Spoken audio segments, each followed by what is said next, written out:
Hello and welcome, dear learners.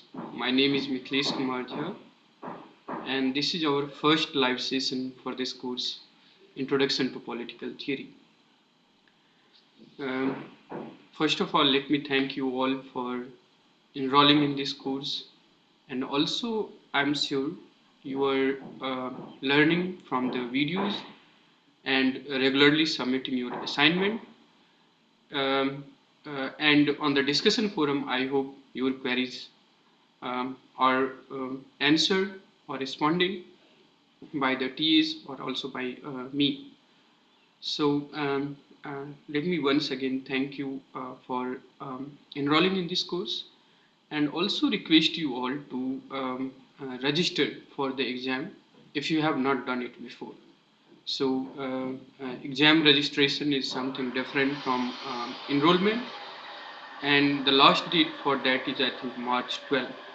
So I'll request you all to do the exam registration as well.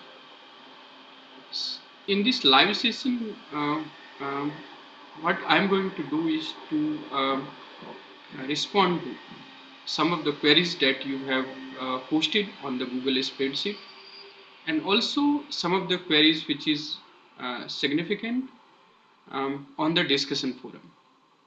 So I'm going to begin by responding to the queries put up on the Google spreadsheet and then on the discussion forum. But I'll also request you to write your queries, comments, or any doubts that you may have about the topics, readings, exams in this chat box, and I'll be happy to respond to them as well. First of all, thank you very much for taking interest in this course and putting up very interesting questions, comments about the topics, readings, pedagogy, and so on. I'll begin by first discussing some. Hi, Akhila. Good evening.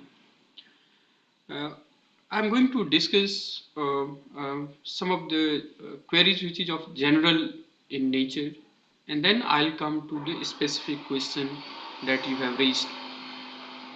So first is about Akhila.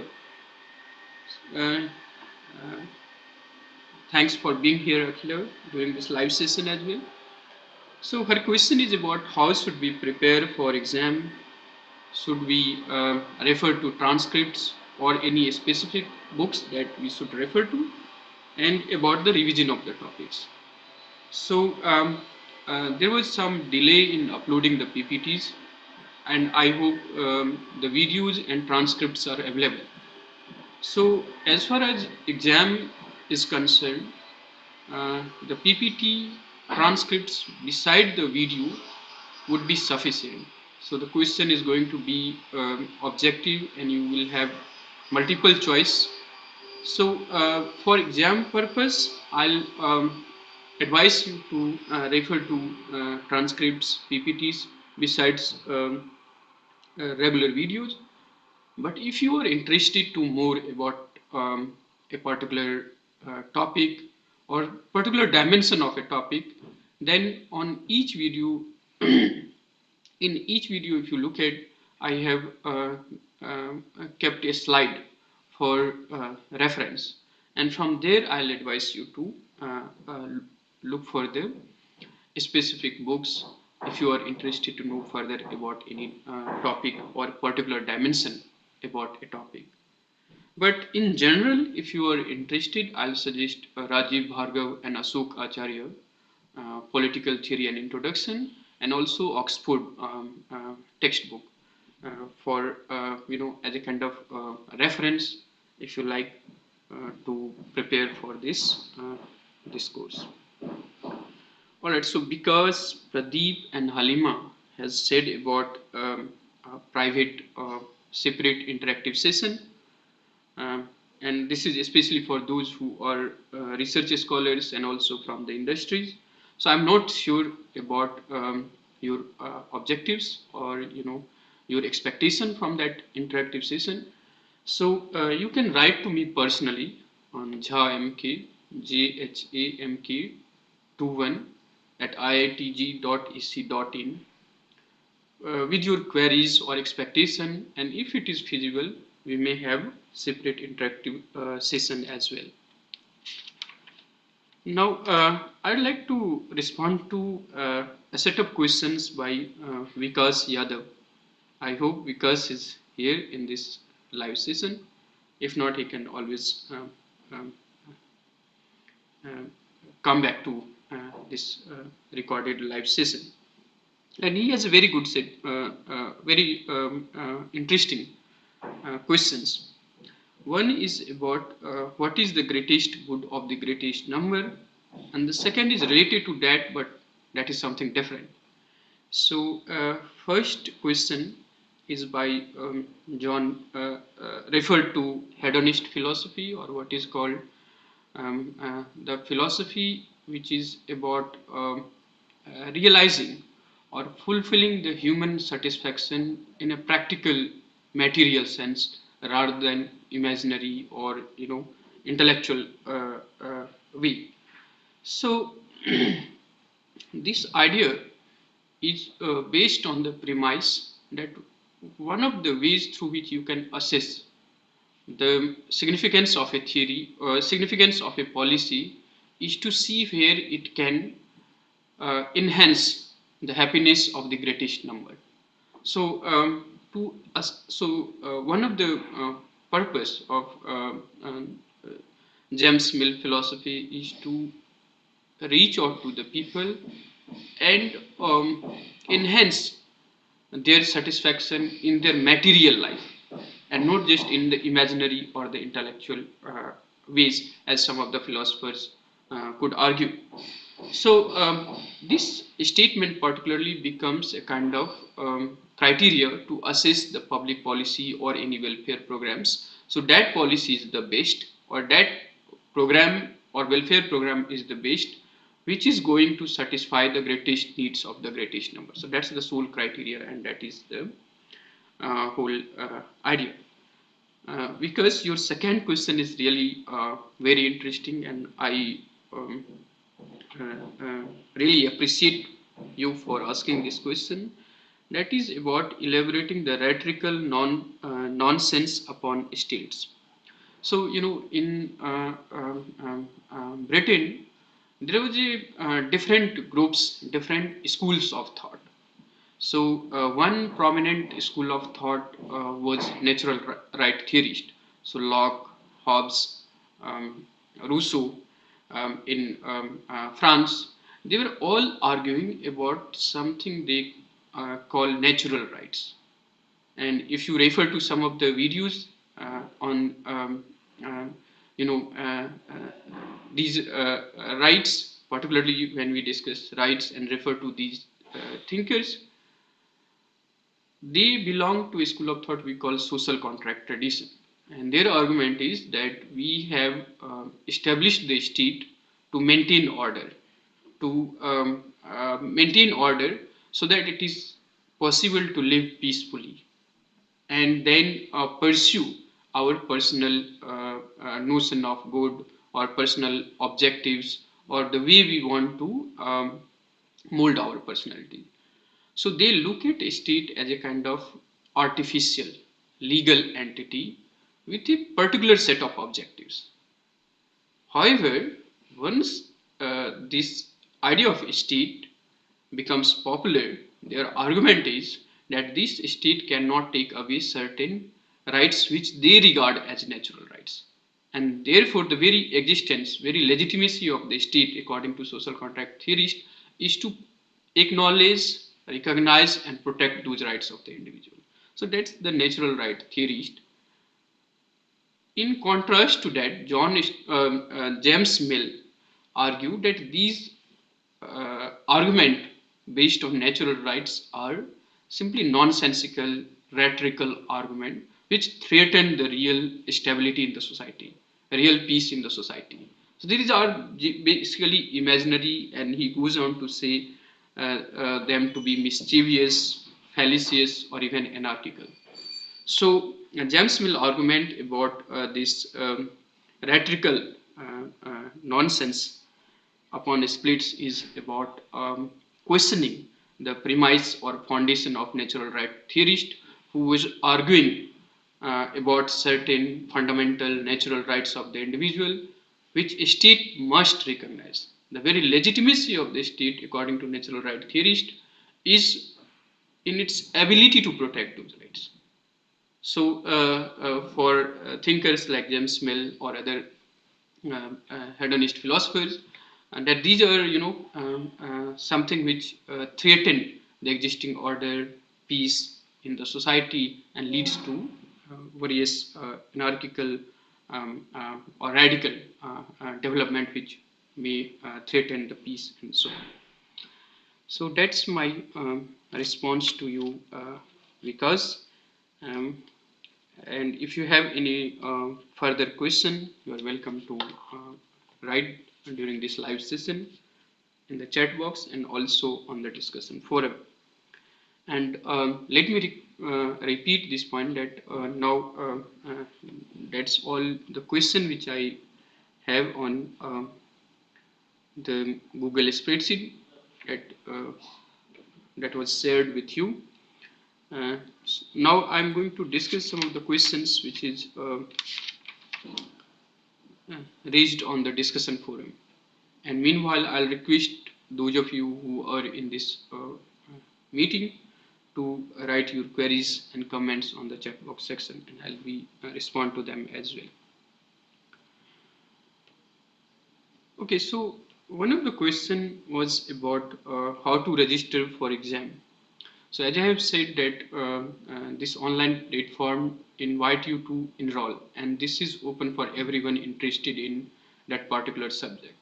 So enrollment is a step towards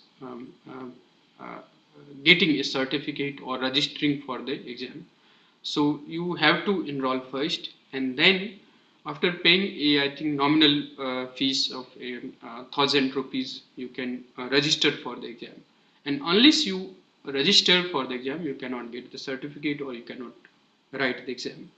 So for this course, the last date for registration is March 12, and I'll request you all to do the registration as soon as you can to write the exam or get the certificate for it. Alright, then a set of questions was about notes, PPTs, and transcriptions. So as I have responded earlier, that you can you can regularly visit the course portal where you can download the PPTs, and I'm sure within a day or two we are going to upload the PPTs. Transcripts are already uploaded and videos are there, so you can refer to them to prepare for the exam. Now some question was also about classes of exam dates. So some of you have registered for the two course, and there is the exam on the same date for both the course. For example, I have offered two courses, Introduction to Political Theory and Introduction to Modern Indian Political Thought, and many of you have registered for both these courses. Now to clarify your confusion about these classes, I'd like to say that there would be two sessions simultaneously for both these courses. So on 24th April, we'll have one morning session and one afternoon session for both these courses. And when they will release the admit card, they will ensure that there is no clash in terms of you are getting the admission ticket for the both courses on the same day in the same shift. So if you are writing, for example, political theory exam in the morning shift, you will get the admit card for the evening or vice versa. So there will not be any classes even if you have enrolled for two courses and the date of exam is the same, because there will be two sessions for each courses, and you can opt for morning or afternoon session respectively. All right. So now there is some specific question, let me address them. First is about this communitarianism or multiculturalism, which talks about this idea that individuals are given rights based on their background. So does giving reservation or quota to people considered a part of providing rights? So this again is a very good question asked on the discussion forum, and I think it will be there in many of learners' mind as well. So as you know, the idea of communitarian rights or multicultural rights are based on this understanding or conceptualization of individual as embedded in some society, some culture, some tradition, and that society, that culture, that tradition shapes the worldviews, shapes the identity of that person. So to have a stable society, to have an inclusive society, you need to recognize the individual also because he or she is embedded in certain community, certain culture, certain tradition.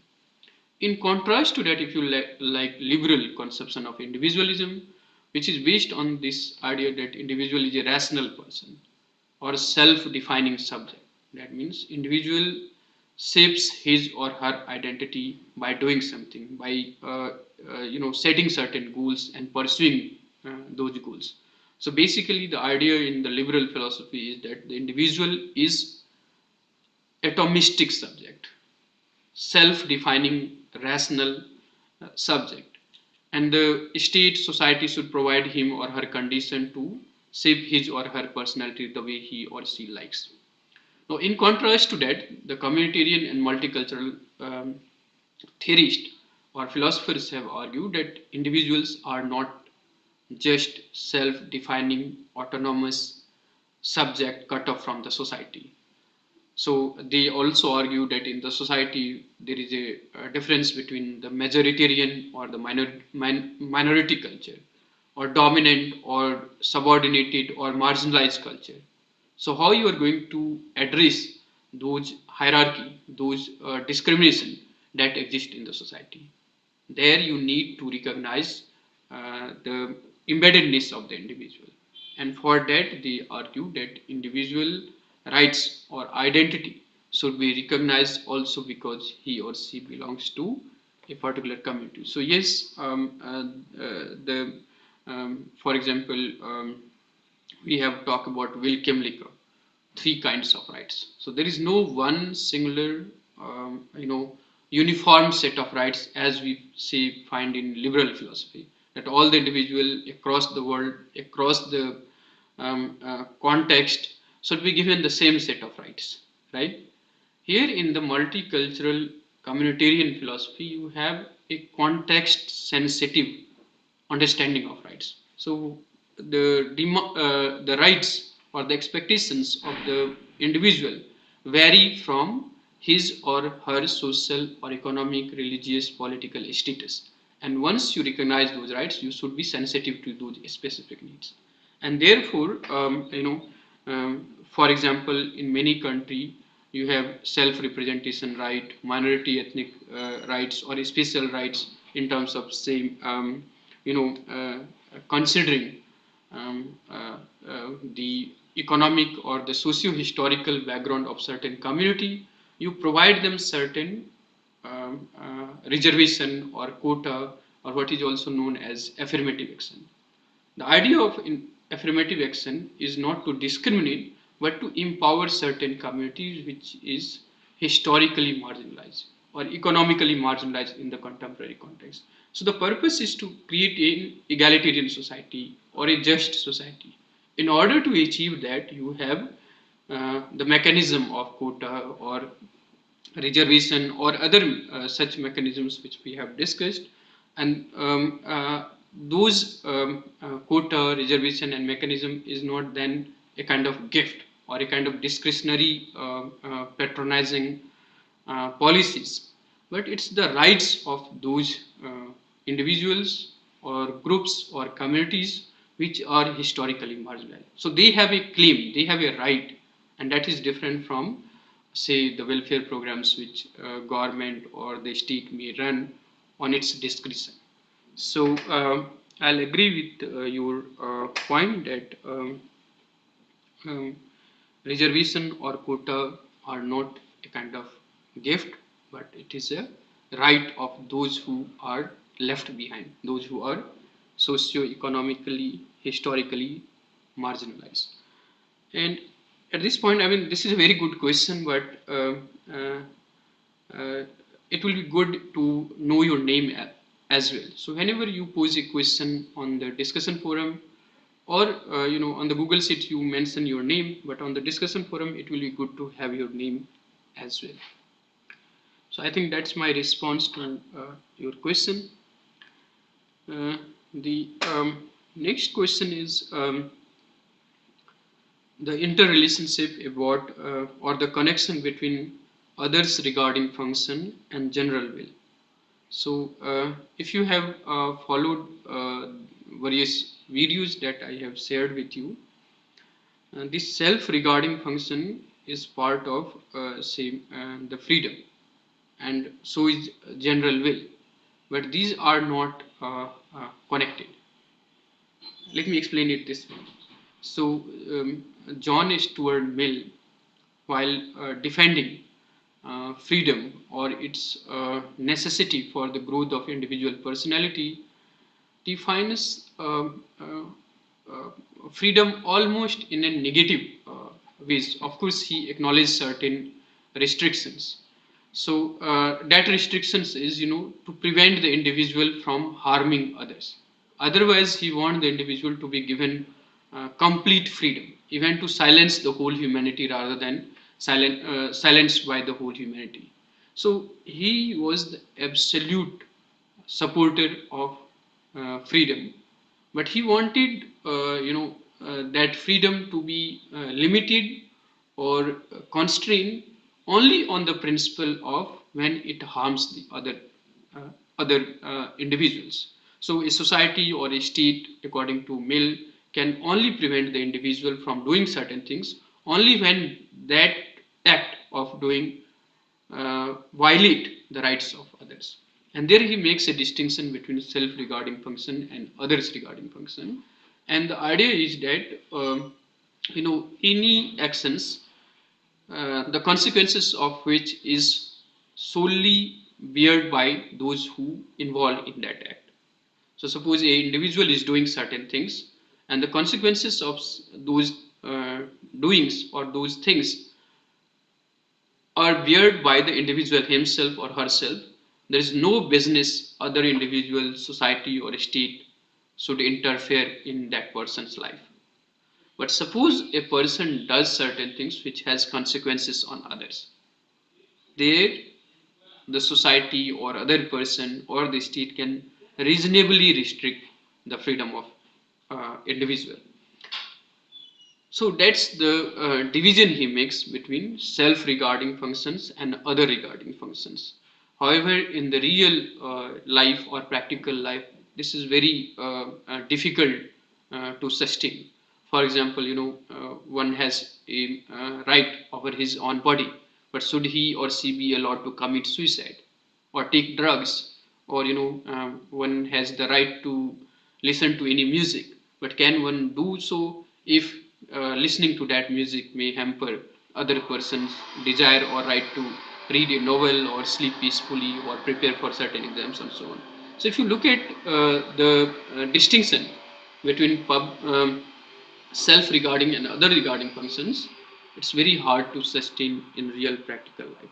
So that's the way you should understand others regarding function. General will is by Rousseau, and this is again a very unique definition of freedom, where Rousseau argued that individuals should be forced to be free. And I mean, this is a very unique ways of defining the freedom. So if somebody is forced to do something against his will, can we call it freedom? But according to Rousseau, it can be the freedom because that individual himself, herself doesn't know what is in his, or society's best interest, and what is in the best interest of the society is to be determined by general will. And as we have discussed, general will can be the will of one person, few person, or the whole person, right? So the idea is that individual freedom is enhanced when individual follow the general will. So I mean, how you can connect the two seems problematic to me. Both these concepts has very separate or distinct context in which they make sense. So I do not see the connection between the self-regarding function or general will of Rousseau. However, if you want to clarify anything, you can. If you are in the live session, you can write in the chat box. Else, I will request you to pose further question on the discussion forum, and I'll be happy to respond. I think a very good question is by Anand, and I hope I pronounced his name correctly because I'm reading it from the email which you use while posing your question. So this question is about Kantian definition of freedom, autonomy, and morality.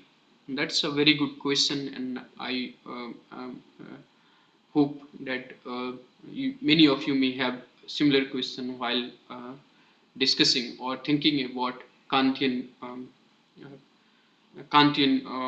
definition of freedom. And one of the criteria for freedom, according to Kant, is to be governed by self-legislated law. That means individual is enlightened when he or she is free from any kind of self-imposed immaturity condition. What is self-imposed immaturity condition? Many of us do not dare to think for ourselves. Many of us would like to follow the norms or the guidelines or the instructions set by others. And in that process, we do not really think for ourselves or develop the norms or set the norms for guiding our own actions and behaviors. So, for Kant, a quintessential enlightenment thinker, the individual can realize his or her true freedom when he or she is capable of self-legislating or setting certain norms and values for himself or herself without being dependent on others. So the freedom is absolutely necessary. But this freedom, Kant connects with the idea of morality and autonomy. And these two things you can understand why understanding Kantian a priori maxim, which is called categorical imperative. What is categorical imperative? Is basically a principle through which you can make decisions in any practical context. That means, it doesn't tells you what to do exactly in a particular context, but it gives you a framework using which you can arrive at the best decision, which has to be universal and unconditional. So the a priori maxim or the categorical imperative is to be governed by those principles which you want everyone to follow universally or unconditionally. So that means, you in any practical situation, you are going to follow that particular course of action which you want others to follow universally or without any conditions. For example, let me give you for illustration purposes. Let me give you the example of cheating in the exam. So right, all of you might be worried about say grades, and to get good grades, you all might be working hard, submitting your assignments, watching the videos, reading the PPTs and the transcripts, and also some books and other videos which may help you to prepare that topic and prepare well for the exam. That's the one way of doing it. The other way, some of you may think that you should have access to question or do some kind of cheating or access to some other help during the exam. But that two set of actions are different. So first, all of you want to have good grades, good marks, and for that, the best course of action, which is universal or unconditional, is that everyone should work hard, and through working hard they should get good grades.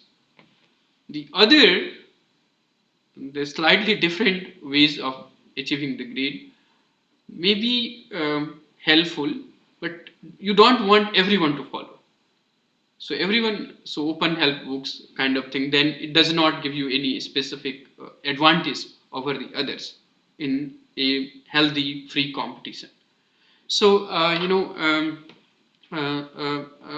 the a priori maxim, or the idea of freedom, is connected therefore with this idea of autonomy, that nobody tells you what to do, but when you set certain guidelines, certain norms, certain values, you are governed by a principle, by a maxim which is universal and also moral, that you want everyone to follow the same course of action universally and without any condition. This you can also, this is a priori maxim, that means we talked about kingdom of ends, peace and so on, where you treat everyone's as an end in themselves. That's the ethical and moral position, and once you have that, there would be freedom and autonomy, and everyone would be free to pursue his or her interest or develop himself or their capabilities to the fullest. So the whole purpose of life or enlightenment is to attain the higher and higher stage of enlightenment, the age of reason. And for that you require individual having the courage to think for himself independently, but while thinking for himself or herself, driven by a universal or moral notion of what should be done. So that he provides through this categorical imperative or a priori maxim. And this, for understanding purpose, you can contrast with, say, what is called hypothetical imperative. Hypothetical imperative is, you know what you want to do, and you also want know what uh,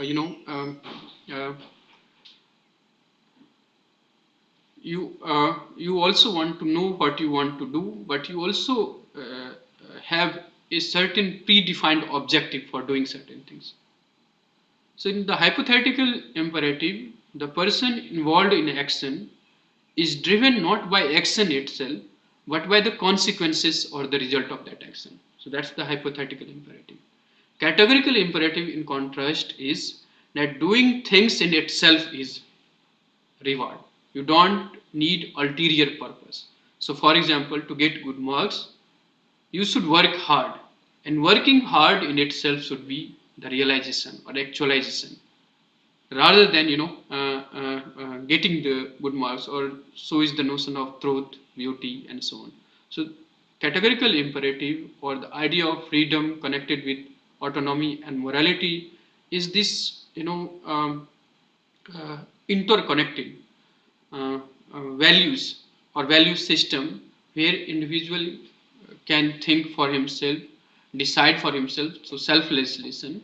But that self-legislation is a part of larger development in the society in terms of bringing about enlightenment and so on.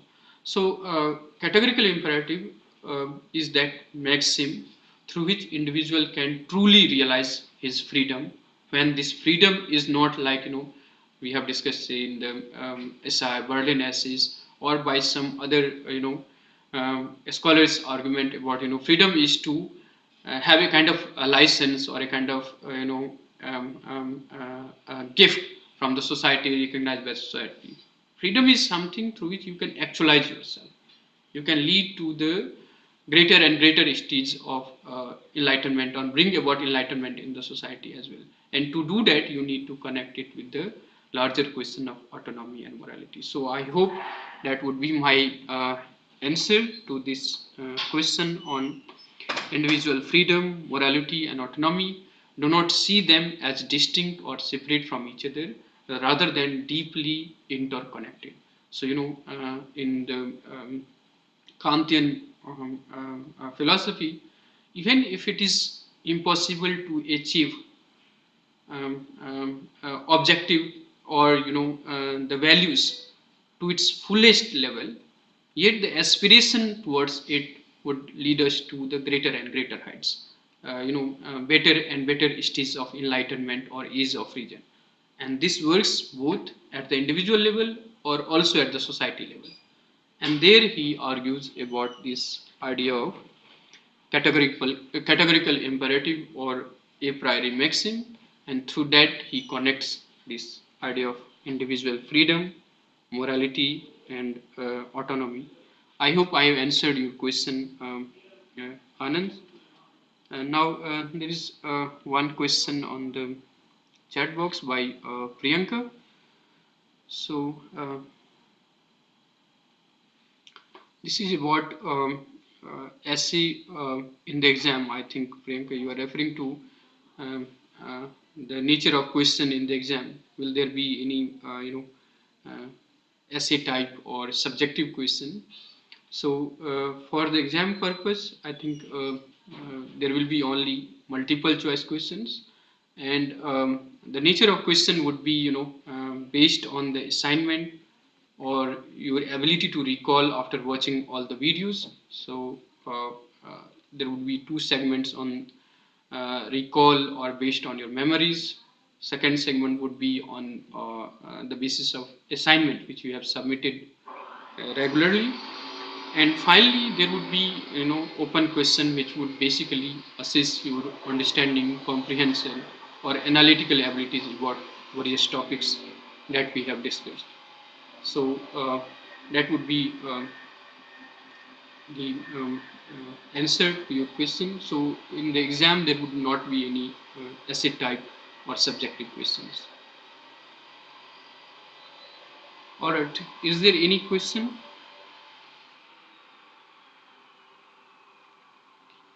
Okay, so let me stop here with a request to all of you to use the discussion forum and also do the registration if you have not done before, since the closing date is approaching.